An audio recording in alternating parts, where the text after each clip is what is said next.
25 years of marriage, a silver anniversary, something most couples never reach.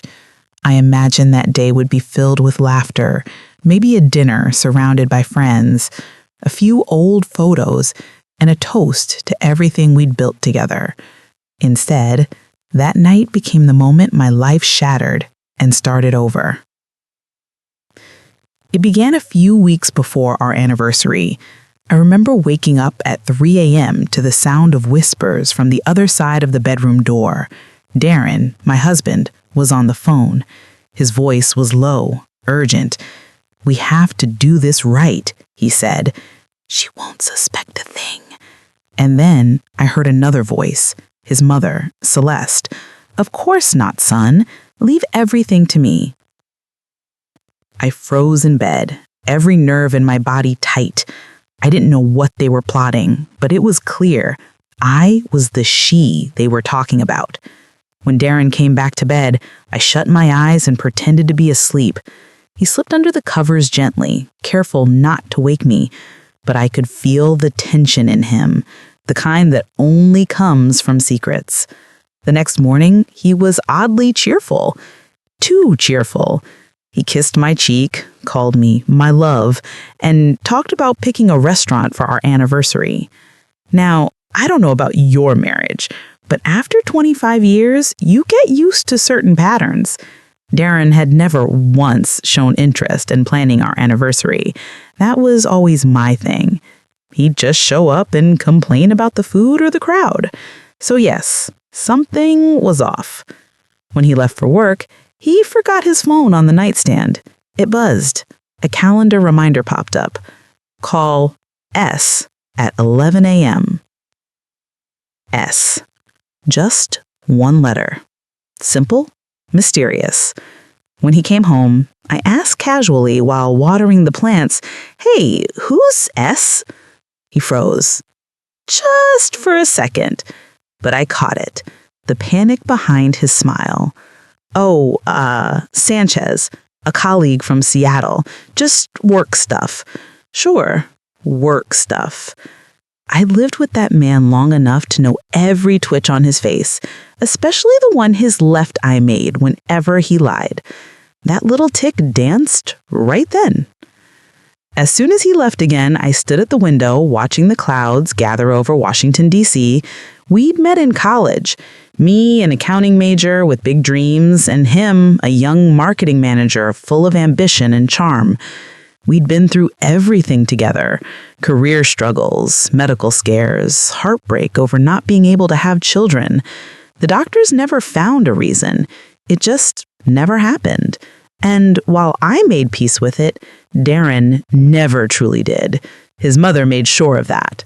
Celeste Price, the kind of woman who smiled like she was blessing you, but spoke like she was cutting you open with a scalpel. For 25 years, she called me dear, never daughter. So when she showed up that morning, uninvited as always, I knew something was brewing. "Laura, darling," she said, walking into my condo like she owned it. "Are you getting ready for the big celebration?" I forced a polite smile. "Trying to." "Oh, good.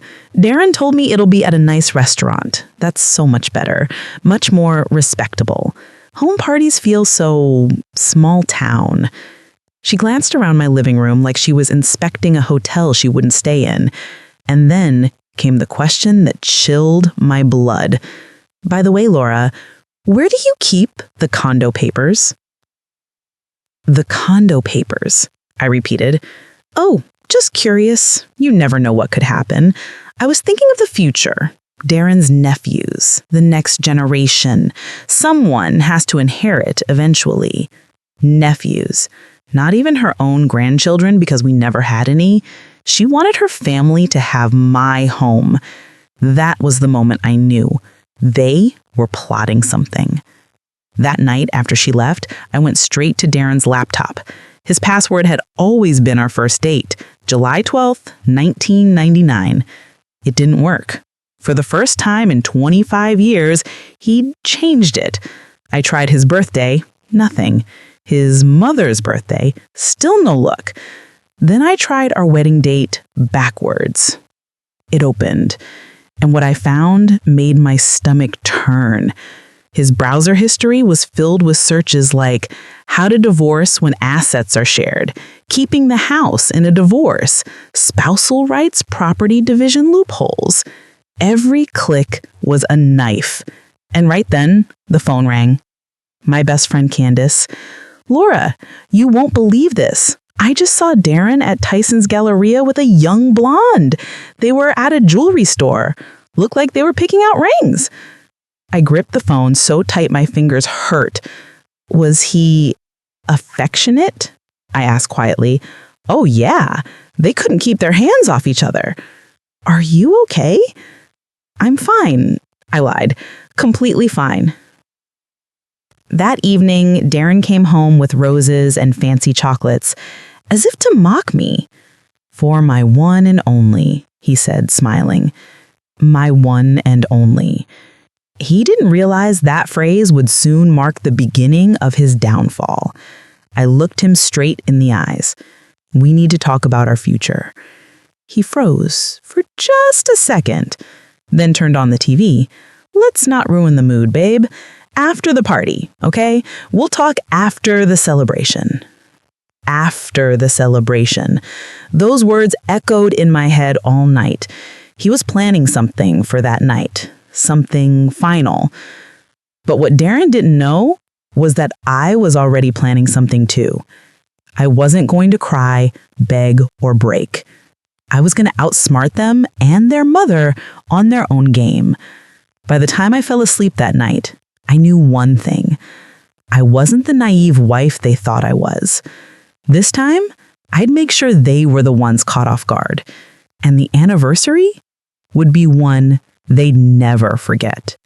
The next morning, I woke up with that heavy, sinking feeling in my stomach, the kind that tells you something terrible is coming. Darren left early, skipping breakfast. He said he had a meeting. A meeting on a Saturday? Sure.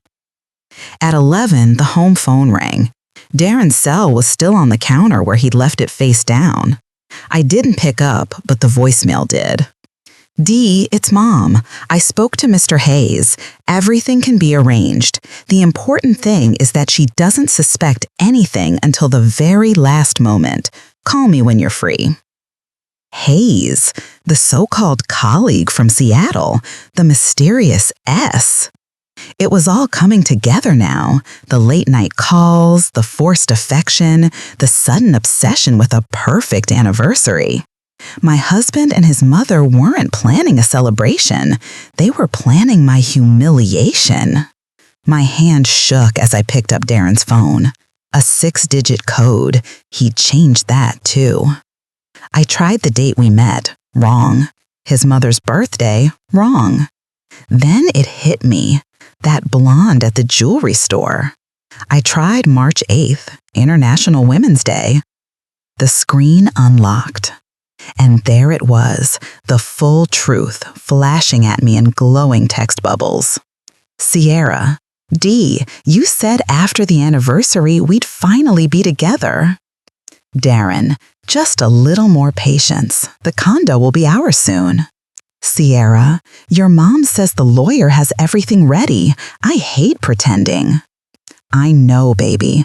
After the toast, she'll sign the papers. Then nothing will stand in our way." I felt the air leave my lungs. They were planning to blindside me, to take my home, my money, everything my parents had gifted me, and do it in front of all our friends and family. For 25 years, I stood beside that man through layoffs, debt, sickness, and his endless need to please his mother. And this was my thank you? No, I refused to go down quietly. I needed help.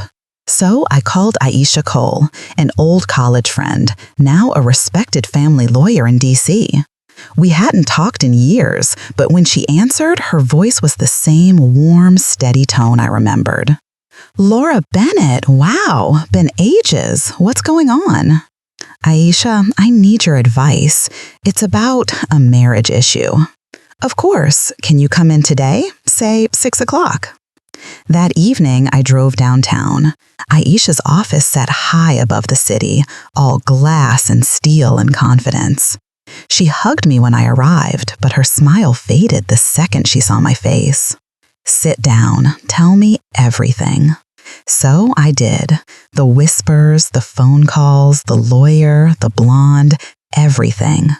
I talked for nearly an hour while she took notes, occasionally nodding, occasionally clenching her jaw. When I finished, she looked straight at me. "Laura, this is serious, but you're not powerless. In fact, you still hold the upper hand, if you act now." "How?" "First, gather proof. Texts, voicemails, call logs. Screenshot everything. Second, move part of your savings into an account only under your name. Third, stay calm. They want to provoke you, to make you react emotionally. Don't give them that power." I nodded. My pulse finally started to slow. "What about the condo?" I asked. "They're trying to take it." Aisha leaned forward. "When did you buy it?" "In 2005. My parents paid for it. They transferred the money directly to the seller." She smiled faintly. "Then it's a premarital gift.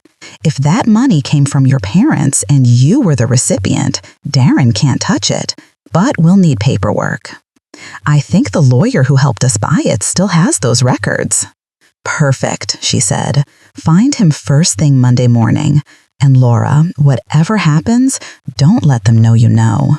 When I left her office that night, I wasn't shaking anymore. For the first time in days, I felt grounded. They were scheming, but now I was strategizing. The next day, I decided to act normal, pretend everything was fine. Darren came into the kitchen wearing one of his expensive suits, checking himself in the mirror. "You look tired," he said without looking at me. "You know, you could use a little self-care. Maybe hit the gym, get your hair done. You've kind of let yourself go lately." He didn't even flinch when he said it. After 25 years of marriage, that man looked me in the eye and insulted me like I was a stranger. I just smiled. "You're right. Maybe I'll start making some changes." He nodded, satisfied, oblivious to the fact that I'd already started. That night, while he showered, I opened our joint bank account online. The numbers told another story. In the past month alone, he'd withdrawn over $30,000, all marked as personal. I checked the card statements, jewelry, hotel reservations, lawyer retainers. He was using our money to fund his affair and his betrayal. And that was the moment I stopped feeling sorry for him. Because karma doesn't need help, it just needs a little time. Then, like a plot twist written by fate itself, a letter arrived that week. It was from a notary's office in Germany. My father's sister, Aunt Josephine, had passed away.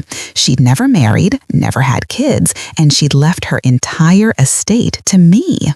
The letter listed her assets: a condo in Munich valued at nearly $800,000, a German bank account worth $570,000, and another property, a luxury investment condo in Miami Beach, Florida. Altogether, over $3 million. I sat in my living room, staring at those numbers, laughing through tears.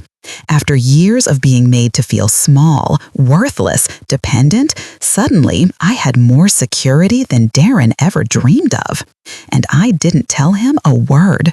He thought he held all the cards, that I was the quiet, predictable wife who'd crumble when he made his move. He had no idea the game had already changed. On Monday morning, I went to see Mr. Perry, the real estate lawyer who'd helped us buy our condo 20 years ago. His office hadn't changed, still smelled like coffee and old leather books. "Laura Bennett," he said with a grin, "how are you and Darren doing these days?" "That's what I'm here to find out," I replied. "Mr. Perry, I need a confidential check on our condo title. Specifically, who's the legal owner?" He raised an eyebrow but nodded. "Give me a moment. He opened an old paper file, ran his finger down a list, then looked up at me. Here we go. The funds for the purchase came directly from your parents' account. You were listed as the sole recipient of the gift. Darren's name was added to the deed 2 months later, after the purchase was completed. My heart leapt. So legally, it's a premarital asset? Exactly. The deed of gift makes that very clear. If you ever divorce, that condo remains yours. Can you print me a copy of that document? I asked.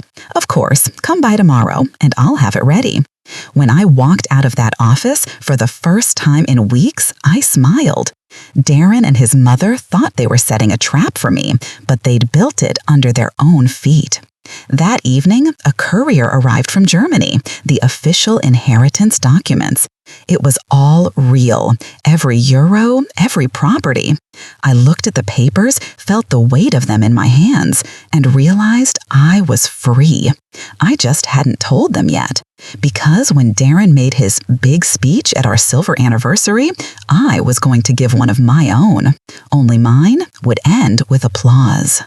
By the time Tuesday rolled around, I had stopped feeling scared.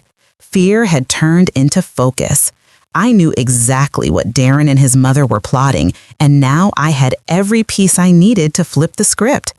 That morning, I dressed with care, a crisp blazer, heels, and confidence, and headed back to Mr. Perry's law office. He greeted me with a warm smile and handed me a sealed envelope. Here it is, Mrs. Bennett, the copy of the original deed and the certificate of gift from your parents. It states very clearly that the condo was purchased in your name before Darren was added as spouse. No court in the country could dispute that.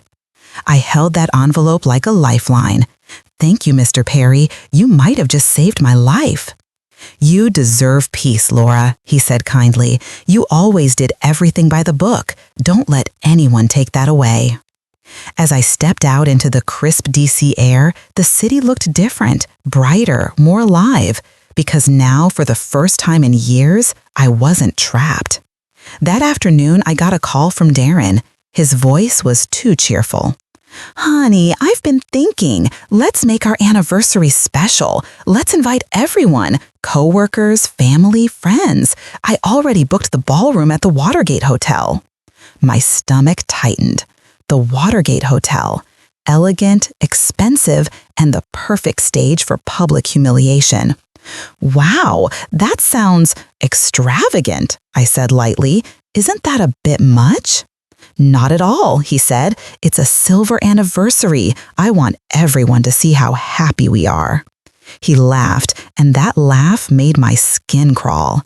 He didn't want to show happiness. He wanted to stage my downfall. Fine, I said softly. Whatever makes you happy, Darren. Perfect. Mom and I will handle everything. You just show up and look beautiful. I hung up and stared at the phone for a long time. Look beautiful. Translation, look like the fool I'm about to make you. If only he knew. Later that evening, there was a knock on the door. Celeste. She stood there wearing a smug smile and holding a gold envelope. Laura, dear, she said sweetly, this is from me, a little gift before the big day. I opened it. Inside was a business card. Hayes and Associates, Family Law and Divorce Settlements. There was a handwritten note. Free consultation, anytime. I looked up at her. How thoughtful. Well, she said, folding her hands, one never knows what might happen. I just worry about you, daughter. Daughter. That word had never sounded so fake. I smiled. Thank you, Celeste. I'll be sure to keep it handy. She beamed, completely unaware I already knew everything. When she left, I poured myself a glass of wine and laughed, really laughed. The irony was almost cinematic. They were handing me the business card of the same lawyer who was conspiring against me. I tucked the card neatly into a drawer, my growing collection of evidence. That night, Darren came home later than usual, smelling of expensive perfume. Not mine, obviously. Big night? I asked, watching him take off his jacket. Just work, babe. You know how it is. Of course.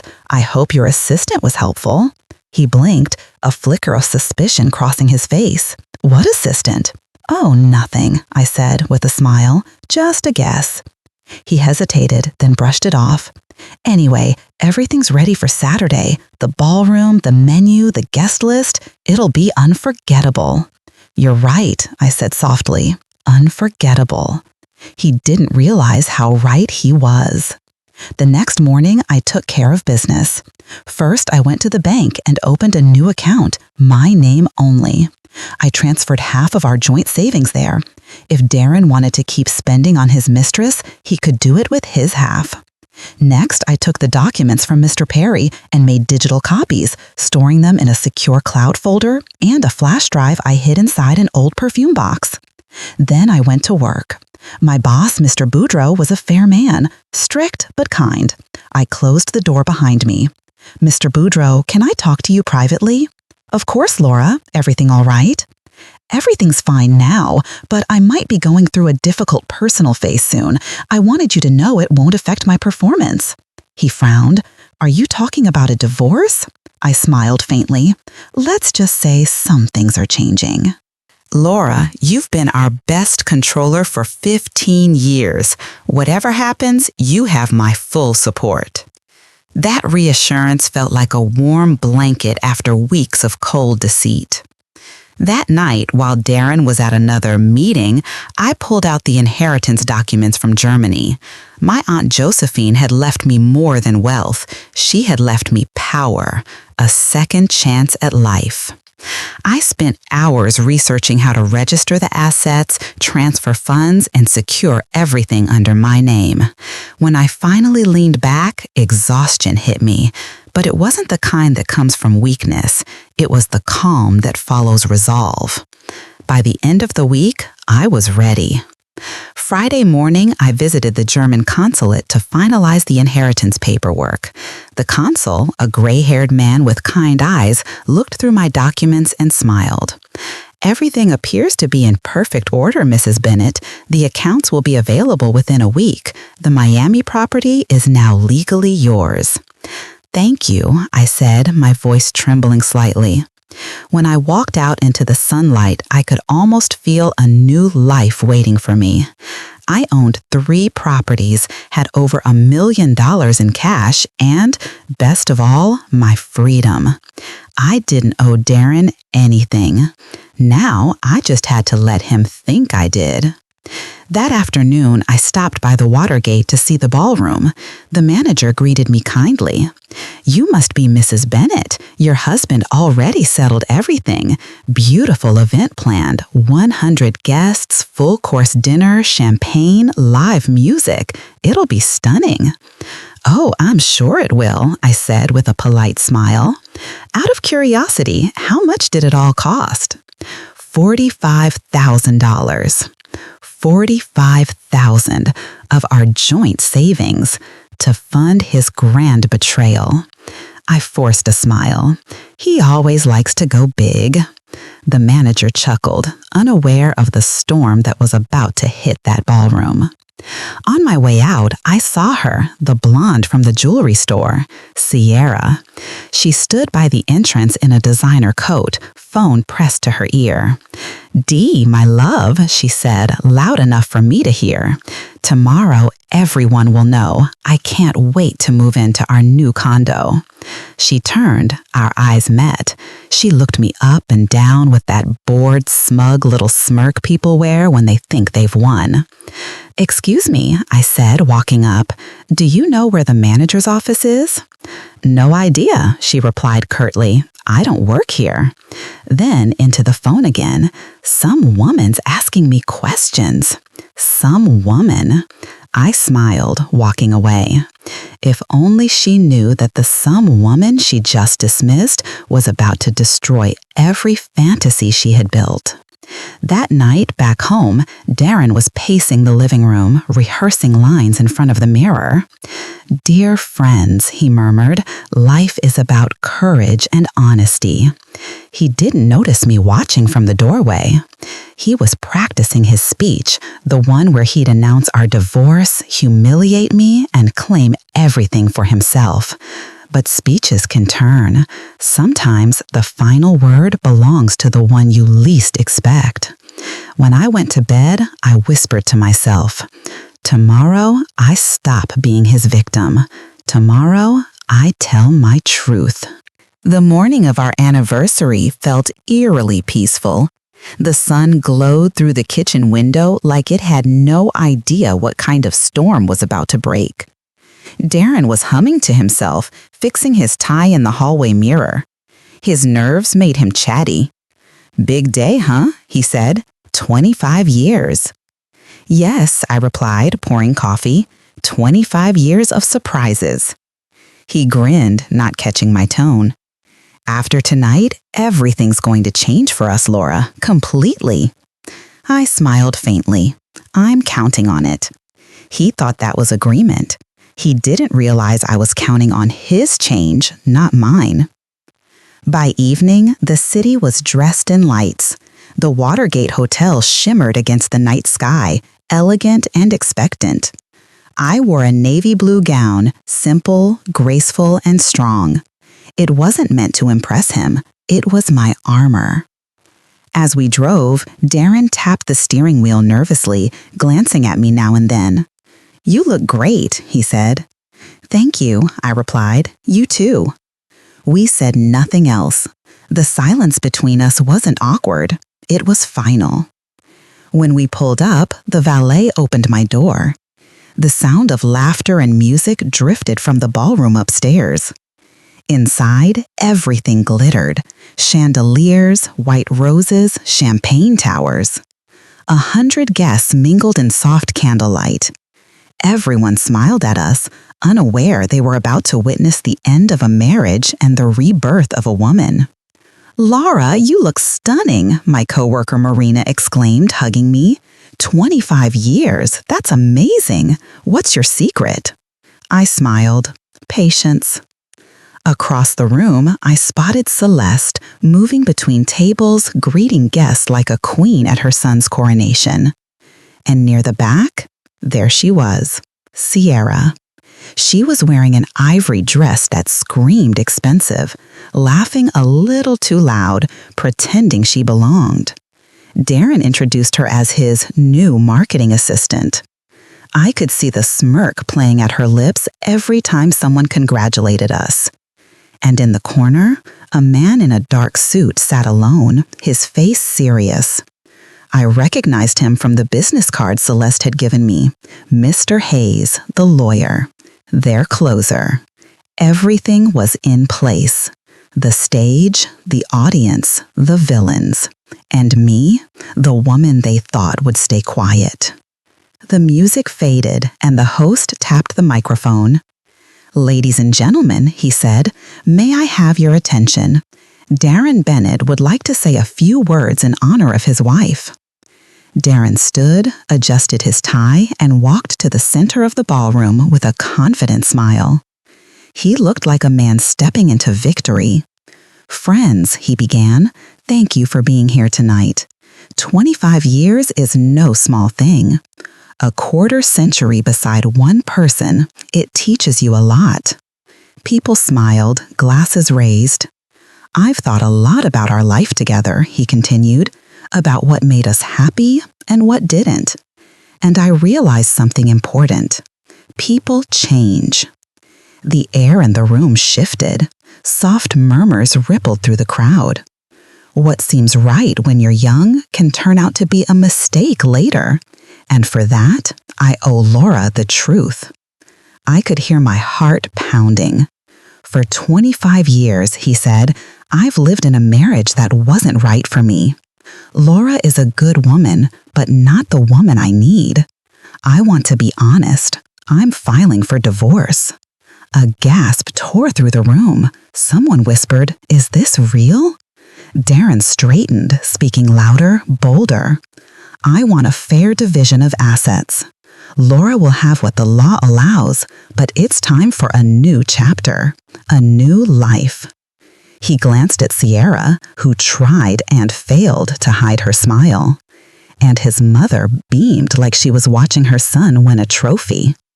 I deserve happiness, Darren concluded. We both do. Thank you for understanding. Applause never came, only silence.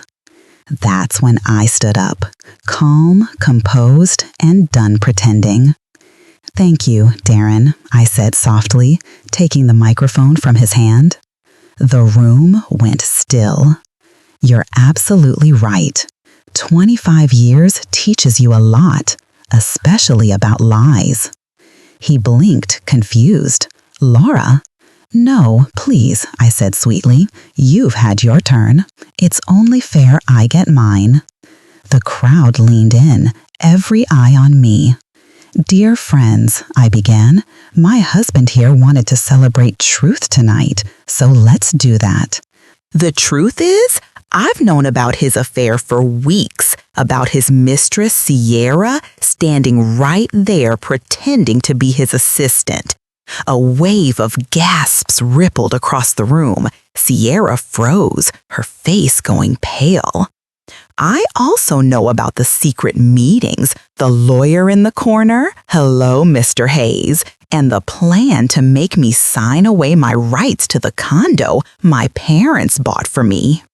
Mr. Hayes shot up from his chair, trying to slip toward the exit. Guests blocked him in. Darren's face drained of color. Laura, stop this.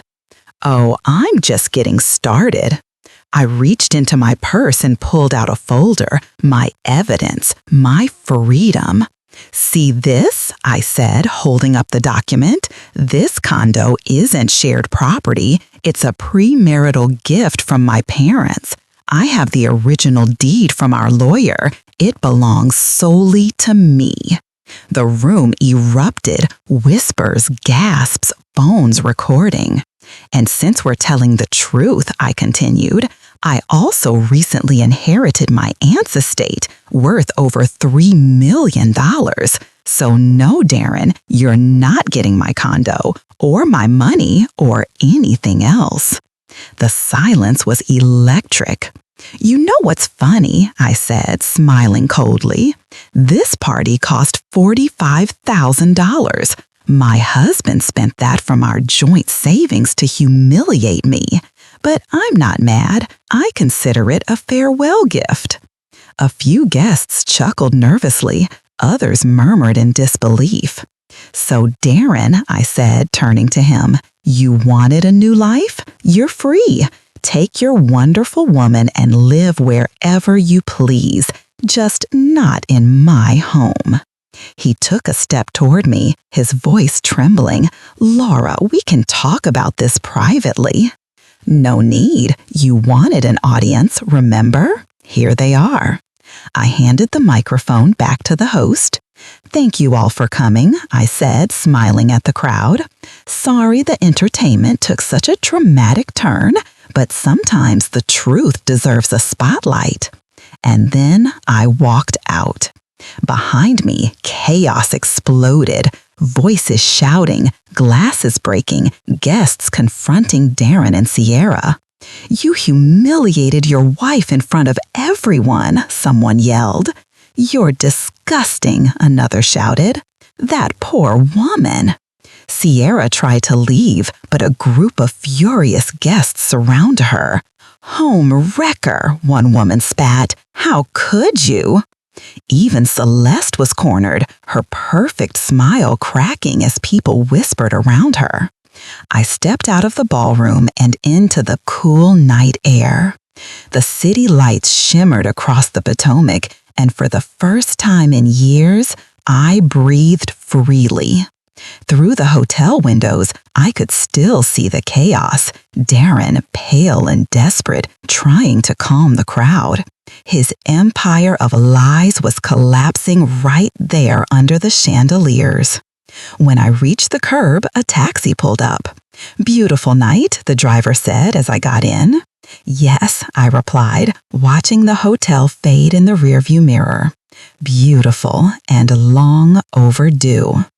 That night, for the first time in 25 years, I slept like a woman who had finally taken her life back. 3 months later, I found myself sitting in a courtroom, the same kind of sterile, echoing place where so many lives are divided in half. Across from me sat the man I'd shared 25 years with. Darren looked like a ghost of himself. The tan was gone, the hair grayer, the suit cheap. He kept his eyes down, pretending to read the papers his new lawyer had handed him, a young public defender who looked almost sorry to be there. The judge, a calm woman with silver hair and reading glasses, cleared her throat. After reviewing the evidence, she said, the court recognizes that the M Street condo was purchased with funds gifted solely to Mrs. Laura Bennett by her parents before marriage. Therefore, the property is excluded from marital division. Darren's jaw tightened. His lawyer whispered something, but he just stared at the floor. As for the debts, the judge continued, the court notes the petitioner concealed multiple loans, $20,000 from Chase, $15,000 from Wells Fargo, and several smaller ones, totaling $43,000. Because these funds were not used for family welfare, Mr. Bennett is solely responsible for repayment. Each word landed like a hammer. The cabin and the car will be split equally. No alimony is assigned as there are no dependent children. The marriage of Darren and Laura Bennett is hereby dissolved. The gavel struck, echoing through the room, one sharp sound that ended 25 years of my life. I exhaled slowly, feeling the weight leave my chest. Aisha, my lawyer and friend, squeezed my hand and whispered, "You did it." As we stepped out into the hallway, I heard his voice behind me. "Laura, wait." I turned. He stood there, clutching his folder like it could hold him together. His voice was small, unsure. "I was an idiot. You didn't deserve any of that. I'm sorry." For a second, I saw the man I used to love, the one from our college days, full of dreams instead of deceit. But that man had died long before this day. "Darren," I said quietly, "I don't hate you, but we're done. I wish you peace and consequences." Then I walked away. 2 months after the divorce, karma finished what I'd started. The video from our anniversary party had gone viral online. 100 guests with phones made sure of it. The clip was titled, "Man Dumps Wife on 25th Anniversary, Instantly Regrets It." Millions of views, thousands of comments, and a new nickname, #SilverAnniversaryScandal. Darren's company couldn't handle the publicity. The CEO, my boss, called him in. "Darren, you embarrassed our entire firm," he said. "I can't keep you here." By the end of the week, Darren Bennett was unemployed, bankrupt, and infamous. He tried to get another job, but no one wanted to hire the anniversary guy. He sold his Lexus, bought an old Toyota, and eventually ended up driving for a rideshare company. Ironically, sometimes I imagined him picking up passengers right outside the same hotel where he once tried to destroy me. He moved in with his mother, Celeste, after she was forced to sell her mansion to pay back loans. Her perfect world, cracked walls, peeling paint, and resentment. I heard through a mutual friend that some nights she told him, "You should have listened to me." But even she knew it was too late. And Sierra? She didn't waste time. Within 2 months, she'd married a 50-year-old restaurant owner who showered her with gold jewelry and luxury vacations. Her Instagram caption under a photo of her wedding bouquet read, "Finally found true love. #new beginnings." Damon saw it. He showed the picture to a friend and just laughed. A bitter, hollow laugh. He got what he deserved, and she got exactly what she wanted. As for me, I moved forward. I left DC behind and started over in Miami Beach, in the condo my aunt had left me. A sun-soaked apartment with ocean views and white curtains that danced in the breeze. I quit my corporate job at the development firm and finally followed my real dream, books. With part of my inheritance, I opened a small publishing house that focused on translated European literature. Something quiet, meaningful, mine. One morning, when I handed in my resignation, my former boss smiled. "Laura," he said, "you're an inspiration around here. Half the women in this office talk about how you stood up for yourself. You reminded them they don't have to accept less than they deserve." That meant more than any paycheck ever could. Now, my days start with coffee on the balcony, watching the sunrise over the Atlantic. The ocean air smells like salt and new beginnings. Aisha visits often. We laugh, talk about work, and sometimes about the past. "Do you ever feel avenged?" she asked one evening as we sipped tea overlooking the water. I thought about it, then smiled. "No, I don't feel vengeance," I said. "I feel peace. That wasn't revenge. It was justice and self-respect." "Do you ever regret the 25 years?" she asked softly. "Not a single one," I answered. "They taught me everything I needed to know. That love without respect is empty, that silence can be power, and that the truth always wins." She nodded, and we sat in silence, the ocean whispering below us. A year later, a letter arrived, the handwriting unmistakable. Darren's. "Laura, I don't expect forgiveness. I just want you to know you were the best thing that ever happened to me. I lost you because I was selfish. I hope you're happy now. Darren." I folded it carefully and tucked it in a drawer, not out of sentiment, but closure. That chapter was finished. That night, I stood on my terrace, feeling the warm breeze brush my face. Miami glittered below me, alive and full of sound. Somewhere, music played, soft jazz drifting from a nearby rooftop. I looked out over the city and whispered to myself, I made it. Not rich, not famous, but free. I had my peace, my independence, and a quiet joy no one could ever take away again. Sometimes people ask me what I'd say to women going through something similar. Here's what I tell them. Don't wait for anyone to save you. Save yourself. Gather your proof, your courage, your voice.